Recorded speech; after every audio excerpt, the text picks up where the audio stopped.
ये मान अपमान, ये दो बाधक तत्व हैं जो हमें ईश्वर की तरफ नहीं बढ़ने देते। जब कोई हमारी तारीफ करता है हम खुश हो जाते हैं, और जब कोई बुराई करता है तो हम दुखी हो जाते हैं, परेशान हो जाते हैं और उसके खिलाफ सोचने लग जाते हैं। तो ये मान अपमान दोनों को छोड़ना होगा। गौरांग महाप्रभु कहते हैं,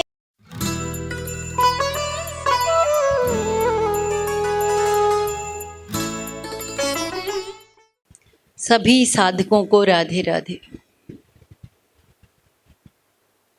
भक्ति में, साधना में एक बहुत ही बाधक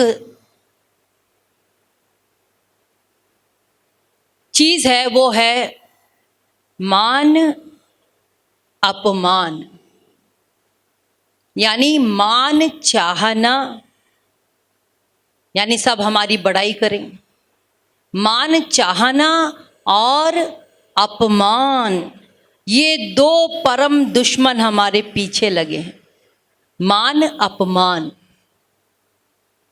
जगत गुरु श्री कृपालु जी महाराज ने तो एक पद बना दिया है, झाड़ू मान अपमान मान मन। कि मन तू श्याम सुंदर का बन गया, जब श्याम सुंदर को हृदय में बसा लिया तो फिर ये मान अपमान जो माया के ही पुत्र हैं, माया का परिवार हैं, इनको अपना क्यों लिया? भगवान की यहां तो दो चाल नहीं चलती ना। तो ये मान अपमान, ये दो बाधक तत्व हैं जो हमें ईश्वर की तरफ नहीं बढ़ने देते। जब कोई हमारी तारीफ करता है हम खुश हो जाते हैं, और जब कोई बुराई करता है तो हम दुखी हो जाते हैं, परेशान हो जाते हैं और उसके खिलाफ सोचने लग जाते हैं। तो ये मान अपमान दोनों को छोड़ना होगा। गौरांग महाप्रभु कहते हैं, तृणादपि सुनीचेन तरोरपि सहिष्णुना अमानिना मानदेन कीर्तनीय सदा हरि। तृण से बढ़ के दीन बनना है। तृण यानी घास, दूब। देखिए घास पर पैर रखिए झुक जाती। पेड़ पुष्पों से, फलों से, पत्तों से लदा है। ले लीजिए फल, चाहे पत्थर मार के ले लीजिए, पेड़ कुछ नहीं कहेगा, वो तो फल देगा। वो कहेगा भाई मैं तुम्हारे लिए तो खड़ा हूं फल लेकर के। चाहे पत्थर मार के ले लो, चाहे उसे तोड़ के ले लो, वो कुछ नहीं कहेगा। तो तृण से बढ़ के दीन नम्र सहिष्णु बनना है, तब हम ईश्वरी राज्य की पहली सीढ़ी पे कदम रख सकते हैं। क्योंकि वहां की शर्त ही यह है, मान अपमान से दूर रहना है। कोई बड़ाई करे वो भी खतरनाक है, जहर है, और कोई बुराई करे तो प्रसन्न होना है, क्योंकि हमारे अंदर ऐसा कोई भी पाप नहीं है जो हमने ना किया हो। भगवान के बही खाते में सब कुछ लिखा है, सब नोट किया हुआ है, रखा है बही खाता। तो हम ये नहीं कह सकते अजी नहीं जी हम तो एकदम ठीक ठाक है। अनंत पापों की गठरी सिर पे रखी हुई है। जो कोई अपने पापों को मान ले, अपने आप को पापी मान ले, जो हैं, जो असलियत हमारी है उसे हम स्वीकार कर लें भीतर से। जो संतों ने किया वे समझ गए इस रहस्य को, अपने आप को पतित माना। सब पति तन को टीको, मौसम कौन कुटिल खल कामी। ये संत लोग राइटिंग में लिख कर दे जा रहे हैं। ब्रज में, वृंदावन में एक संत हुए हैं हित हरिवंश।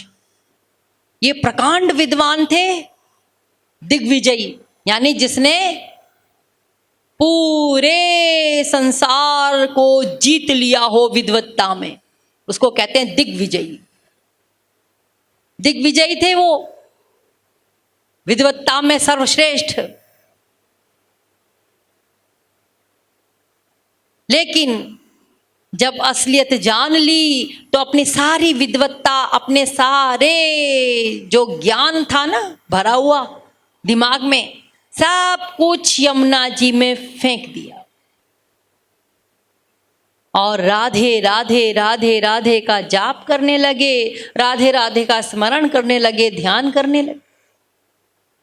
तो एक दिन वे भोजन बना रहे थे तो उनके पास एक व्यास नामक विद्वान आया, क्योंकि उसे दिग्विजयी बनना था। तो दिग्विजयी वही बन सकता है जो पहले वाले दिग्विजय को हरा दे।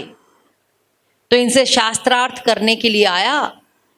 तो हित हरिवंश चूंकि भोजन बना रहे थे स्वयं, तो उन्होंने सोचा कोई भिक्षुक है, भिक्षा मांगने आया है। तो उसने कहा, कहो बाबा क्या दें आपको, भोजन करेंगे आप? अभी हम भोजन करा देते हैं आपको। तो व्यास जी ने कहा, नहीं नहीं, हमें भोजन नहीं, हम तो आपसे शास्त्रार्थ करने आए। हित हरिवंश जी ने कहा, मैं शास्त्रार्थ उन लोगों से नहीं करता जो शास्त्र को नहीं जानते, मैं उन लोगों से शास्त्रार्थ करता हूं जो शास्त्रों को जानते। तुम अभी शास्त्रों को जानते नहीं है, इसलिए तुम चले जाओ, मुझे तुमसे कोई शास्त्रार्थ नहीं करना। तो उसे बहुत बुरा लगा, गुस्सा आया कि मैं शास्त्र वेदों का ज्ञाता हूं, सब ज्ञान है मुझ में, बिना शास्त्रार्थ किए कहता है कि तुम्हें कोई ज्ञान नहीं है शास्त्रों का। हित हरिवंश जी समझ गए। उन्होंने कहा, भाई आप बुरा ना माने, मैं आपको समझा दूं, मैं आपका अपमान नहीं करना चाहता, लेकिन समस्त शास्त्र वेदों को तुमने नहीं पढ़ा, मैंने पढ़ा है। मैंने पठन किया है, श्रवण किया है, मनन किया है, चिंतन किया है, समस्त शास्त्र वेदों को मथ लिया है और समस्त शास्त्र वेदों में एक ही बात लिखी है, वो है कि भगवान का ध्यान करो, भगवान का ध्यान करो। इसके अलावा कुछ नहीं लिखा शास्त्र वेदों में। तो मैंने चूंकि शास्त्र वेदों को जान लिया, तो मैंने अपने समस्त ग्रंथों को, अपने समस्त ज्ञान को फेंक दिया यमुना जी में, और मैं राधे राधे कर रहा हूँ, भगवान का ध्यान कर रहा हूँ। और चूंकि तुमने शास्त्र वेदों के अर्थ को नहीं समझा है, इसलिए तुम शास्त्रार्थ करने चले आए और अपमान और मान की बीमारी लेके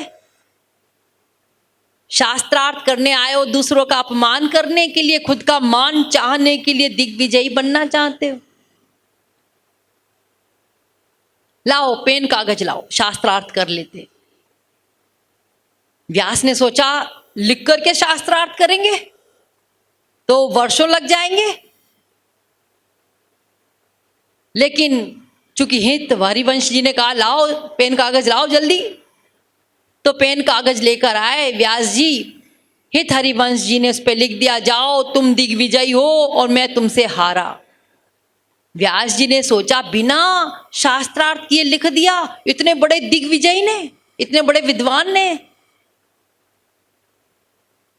चरणों में गिर पड़े व्यास जी और कहने लगे मुझे क्षमा कर दो, और वे भी उनके चरणों की शरण में जा करके और प्रकांड महारसिक बन गए, संत बन गए। तो देखिए ये मान अपमान की बीमारी भगवान से दूर कर देती है, इसलिए इससे हमें बच के रहना है, सावधान रहना है। कोई कुछ यदि कह देता है तो चुपचाप मौन धारण कर लें और भीतर ही भीतर अपने आप को संभालें और आगे बढ़ने का सभी लोग प्रयास करें। राधे राधे।